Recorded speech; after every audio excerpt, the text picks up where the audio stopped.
बिस्मिल्लाहिर्रहमानिर्रहीम। और तरबियत वो जाने लगे, कहने लगे चौखट से मेरी मर्जी के बगैर कदम मत निकालना। चले गए। एक दिन अचानक दरवाजा बजा, आवाज आई, कौन? का भाई। क्यों आया? का अब्बा की तबीयत खराब है, जिंदगी के आखिरी दिन लग रहे हैं, बुलाया है। अल्लाह अकबर। बीवी भी कैसी होनी चाहिए, ये नहीं मियाँ घर में बीवी को डर नहीं, मियाँ चला कमाने बीवी चली लुटाने। तो बीवी थी, बीवी ने इतना कहा ना शौहर ने कि मेरी मर्जी के बगैर कदम मत निकालना। सुने बाप, सुने बेटी क्या होता है। भाई आ गया, कहा बाप की तबीयत खराब है, चल। उसने कहा माजरत कर देना मेरी तरफ से मेरे बाप से, कहना मेरे शौहर ने इजाजत नहीं दी कदम निकालने की, इसलिए मैं नहीं आ सकती। भाई रोता हुआ चला गया। 2 दिन बाद फिर आया, फिर दरवाजा बजा। अब क्या हुआ? का बाप का बस आखिरी सांसें हैं। उन्होंने कहा एक बार और चला जा, जाके कह देना बेटी अगर जिंदगी में देखना चाहती है एक बार आके बाप के सराहने बैठ जा। अल्लाह अकबर। हर बेटी को बाप प्यारा होता है, लेकिन देखो तो सही ये कैसी बेटी है, इसे बाप से ज्यादा मुस्तफा की शरीयत प्यारी है, निजाम मुस्तफा प्यारा है। अल्लाह अकबर। सुनना प्यारे, जैसे आया है के बाद बेटे ने कहा था बहन मैं तुझे बुलाने आया हूँ, बाप की आखिरी सांसें हैं। ये भी हो सकता है कि कहीं जिंदगी का सूरज डूब जाए और तू बाप से कभी बात न कर सके। उसने रो के कहा मेरे भाई जा मेरे बाप से कह देना माजरत चाहती हूँ, जब तक शौहर नहीं आ जाता मैं घर से कदम नहीं निकाल सकती हूँ। अल्लाह अकबर। बाप वापस पलटा। भाई बाप का दरवाजा चेहरे की तरफ था, खाली आते देखा बेटे को, कल लेके नहीं आया, का उसने आने से इनकार कर दिया। आखिरी हिचकी ली, बाप का इंतकाल हो गया। अल्लाह अकबर। फिर क्या था, लोगों में बातें होने लगी, क्या किया जाए, बेटी तो नहीं आई है, जाओ दफना दो। लेकिन कुछ अक्लमंद थे, होशियार थे, उन्होंने कहा बेटी ना आ सकी तो क्या हुआ, कम से कम उसके दरवाजे पे बाप का जनाजा तो जा सकता है। जनाजा तैयार हुआ, बाप को कफन में तैयार किया गया और जनाजा लेकर के जब बेटे के दरवाजे पे गए, आवाज की बहन अब तो आ जा। बाप खुद चल के आ गया है, बाहर निकल के आ जा। उसने कहा माजरत के साथ मैं दरवाजे से बाहर नहीं आ सकती हूँ, अगर चेहरा दिखाना है तो बाप का जनाजा अंदर लेके आ जाओ। जब जनाजा अंदर गया है, जानते को बेटी कैसी थी, उसने पहले बाप के चेहरे को कफन से खोला, मत्था चूमा, रो के कहने लगी बाबा मैं तेरी बेटी हूँ। और उसके बाद बैठी है कदमों में, जनाजे की तरफ बैठी, पैरों में बैठ के कहती है ओ मेरे परवरदिगार तू जानता है ये जो जनाजे में लेटा है ये दूर का रिश्तेदार नहीं है, दूर का खानदानी नहीं है, ये दूर का रिश्तेदार नहीं है, बल्कि जो जनाजे में लेटा है ये मेरा बाप है, इसके जरिए मैं दुनिया में आई हूँ। ओ मेरे मालिक ये मुझे बुलाता रहा लेकिन मैं नहीं गई, तू जानता है मैंने बाप के फरमान से ज्यादा तेरे महबूब के फरमान की फिक्र की है। ए मेरे परवरदिगार इसके बदले में कुछ और नहीं चाहती हूँ। ए अल्लाह अगर मेरे अमल से राजी है तो मेरे बाप के सारे गुनाहों को माफ फरमा। सुभान अल्लाह। बस करना, उसने कहा बस मेरे बाप को बख्श देना। अगले दिन किसी ने ख्वाब में देखा, बातें हो रही थी कि वो जन्नत की बहारों में टहल रहा है, जन्नत की बहारों में। कहा कौन सी नेकी काम आ गई? उसने कहा और तो पता नहीं, बस इतना पता है जब मैं पहुंचा हिसाब की बारी आई, रब ने फरमाया जा मैंने तुझे तेरी बेटी के सदके में बख्श डाला। बेटियां नेक हो तो बाप बख्शे जाते हैं, इसलिए मेरी गुजारिश है बेटियों को दीनदार बनाए, दमाद दीनदार ढूंढे, उलमा से ताल्लुकात जोड़े। इनके रिश्ते भी बड़ी बरकत वाले हैं, इनके ताल्लुकात भी बड़ी बरकत वाले हैं। हाँ जिस महफिल में आप बैठे हो ना, मैं नहीं जानता कौन सी नेकी की है जो हुजूर ने बैठा रखा है, वरना तुमसे बड़े बड़े पैसे वाले भोपाल में खटियों पे सो रहे होंगे।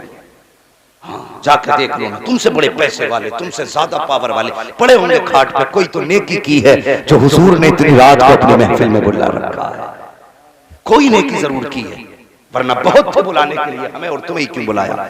और ये भी 100% पक्का है जो इस महफिल में आता है बख्श दिया जाता है, इस महफिल में जो आ गया बख्श दिया जाता है। वजह यह है रब कहता महबूब अमल तो ऐसे नहीं जो बख्शे जाएं, मैं तो तेरा चेहरा देख के इनको माफ कर देता, तेरी सूरत। वो कहते हैं यार कि मुझे इसका चेहरा मार देता, कभी औलाद गलत भी होती है ना तो लोग कहते हैं बाप का चेहरा मार देता है, यार हम तो इलाज कर देते लेकिन बाप का चेहरा मार जाता है, फला का चेहरा मार जाता है। तो चेहरे होते हैं, हम ऐसे नहीं थे, एक वक्त की रोटी भी दी जाती है हमें, लेकिन रब कहता महबूब मैं तेरा चेहरा देख के इनको माफ कर देता, मैं तेरे चेहरे की वजह से बख्श देता हूं। समझते मेरी बात जो है?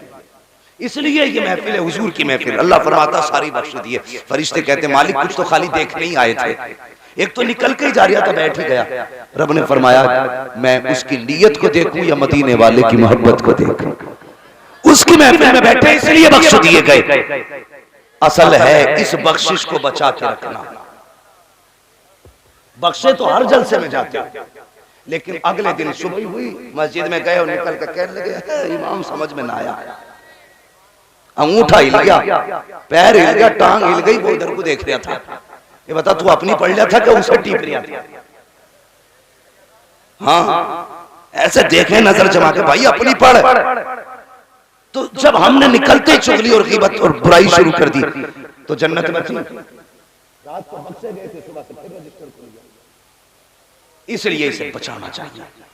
हम दुआ करें अल्लाह हमें बख्शे और हमारी बख्शिश की हिफाजत करने की हमें तौफीक भी बख्शे। ये दुआएं करो। तो बेटों को भी पढ़ाइए और पढ़ाओगे बेटियों को, बेटों को भी पढ़ाइए और बेटियों को भी पढ़ाइए। बेटे पढ़ेंगे शायद सिर्फ जिंदगी का सहारा बने, बेटियां पढ़ेंगी तो आखिरत का सहारा बन जाएंगे। इसलिए बेटियां भी पढ़ाइए और बेटे भी पढ़ाइए। जब रिश्ते किया करो तो दीनदार देख के किया करो। हाँ अल्लाह वाला बंदा ढूंढा करो। मैं ये नहीं कहता सनद ला पूरी मुफ्ती की, हाँ कपड़े और चेहरा ही मिला लिया कर।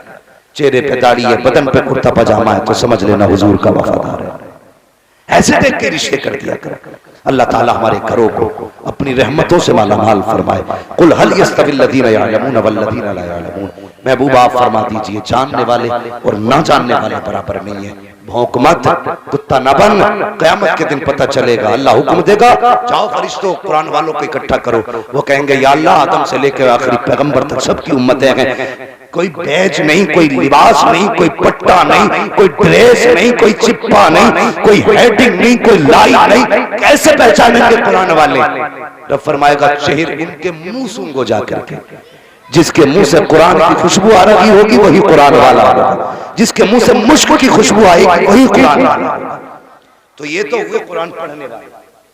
अब बचे वो लोग जो इनकी खिदमत करते हैं, इन्हें खाना खिलाते हैं, इन्हें इज्जत देते हैं। ओ कभी कुरान वाला देखा करो, मुख्यमंत्री भी है ना उठ के खड़ा हो जाया कर। तू नहीं जानता सारी दुनिया की दौलत एक तरफ और कुरान की दौलत एक तरफ, बराबर नहीं हो सकती। फिर भी इनके लिए उठ के खड़ा हो जाया कर। ये सोच के नहीं सफदर हाजी जी का बेटा है, ये सोच के नहीं कि रिजवान का भाई है, ये सोच के नहीं कि इनका खानदानी है, ये सोच के खड़ा हो जाया कर मेरे नबी के दीन का वारिस आ गया है। ये सोच के खड़े हुआ करो, फिर रहमतें भी मिलेंगी, मुस्तफा की तरफ से मोहब्बतें भी मिलेंगी। हाँ जो मारे पड़ते हैं ना बरकत नहीं हो रही। एक परसों मुझे मिला कल होटल, उसने कहा महीने में 3.5 लाख की इनकम है, सारे खर्चे काट के, लेकिन फिर भी बरकत नहीं हो रही, फिर भी बरकत नहीं हो रही।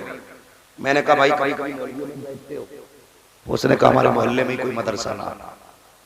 मैंने कहा जा वजीफा याद रख, तू 3.5 लाख रुपए में भी बचत नहीं कर पा रहा है, उसमें से ना थोड़ा सा पैसा निकाला कर और उसके जरिए उस पैसे से ना कुरान वालों की दावत महीने में सिर्फ एक बार कर लिया कर, फिर देख अल्लाह कितनी बरकत अता फरमाएगा।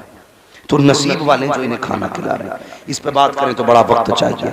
इनको खिलाने की बरकत है, इनके साथ चलने की रहमत है, इनसे मुलाकातों की बरकत है। हाँ इनसे मुसाफों में अल्लाह कितना राजी होता है। तो कोशिश ये करें हमें इल्म से ताल्लुक रखना है, इल्म वालों से ताल्लुक रखना। अगर आलिम ना बन सके तो उलमा से प्यार करें। खुद नहीं पढ़ सके, उम्र नहीं मिल सकी पढ़ने की, तो पढ़ने वालों पे खर्चे किया करो।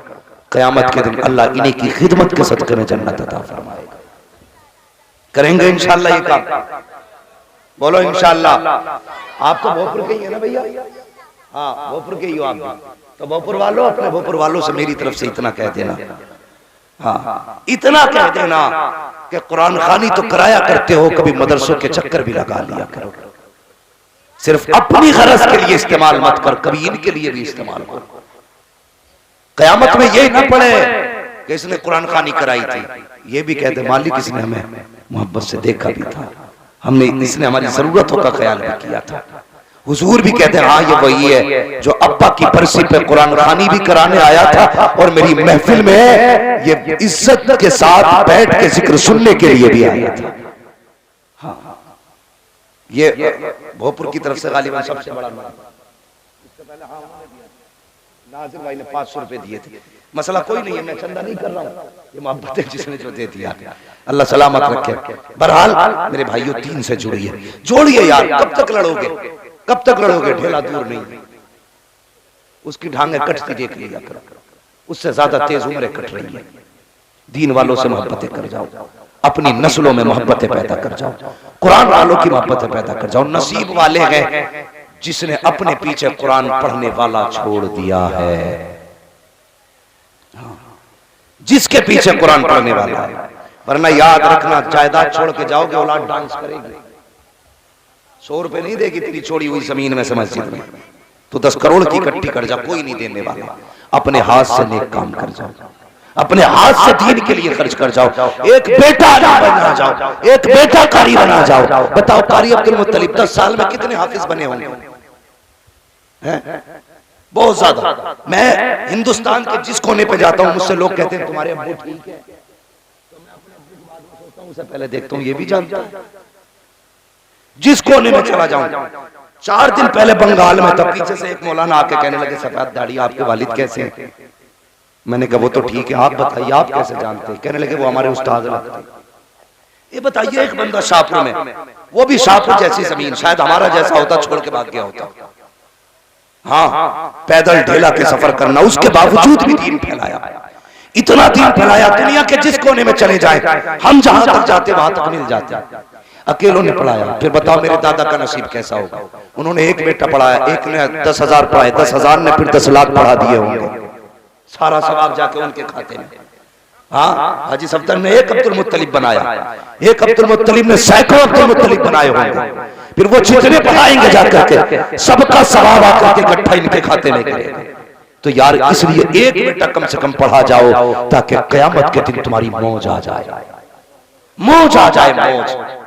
हाँ हाँ, वरना खाली दीजे की फाता पे भरोसा मत करिए, यहाँ तो चने भी खटाखट डाल। हाँ शाहपुर में मेरे ख्याल से 1.25 क्विंटल भी कम पड़ जाता है चने, थोड़ी मुसीबत हो गई मरने वाले की ओर। 1.25 क्विंटल में 1.25 लाख चना, 1.25 लाख में तो कलमा नहीं हो रहा, इसलिए कि जो भी लाए मुट्ठी भर भर के लौट दे। उम्मीद मत करियो कि ये पूरी कलमे पढ़ के जा रहे हो। अल्लाह तौफीक दे तो अपनी जिंदगी में तस्बीह पे पढ़ के मत जाइए, मस्जिद में जो होगा देखा जाएगा, लेकिन अपने जीते जी भी पढ़ लिए। अपने पीछे कुरान वाले छोड़ो, लोग तो बड़ी शान की जिंदगी गुजारी है। 4 प्लाट छोड़े, 3 बिल्डिंगें छोड़ी, 5 फैक्ट्रियां गई, ये बिजनेस है। 4 बेटे थे, चारों पैरों पे खड़े कर दिए। अल्लाह को ये कामयाबी नहीं है, चारों पैरों पे खड़े कर दिए। एक बेटा ऐसा छोड़ता जो तेरे बात हुजूर की बातें करे, कुरान की बातें करे, दीन की बातें करे। एक ऐसा छोड़ता कि जो दुनिया को कुरान सिखाए, मर के कब्र में पहुंचेगा, फरिश्ते कहेंगे मुबारक हो, जमीन की वजह से नहीं बल्कि मुस्तफा के दीन की वजह से होगा। सुभान अल्लाह। धारे फिर धारे रिसालत मसलबे आला हज़रत।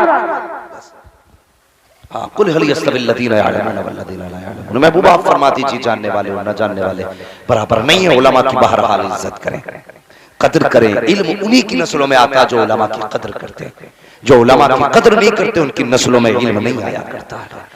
इसलिए बच्चों को दीन सिखाएं, मदरसों से जुड़ें, खुद को भी जोड़ें। कोशिश करें कि अपने पीछे कुरान का पौधा लगा जाए।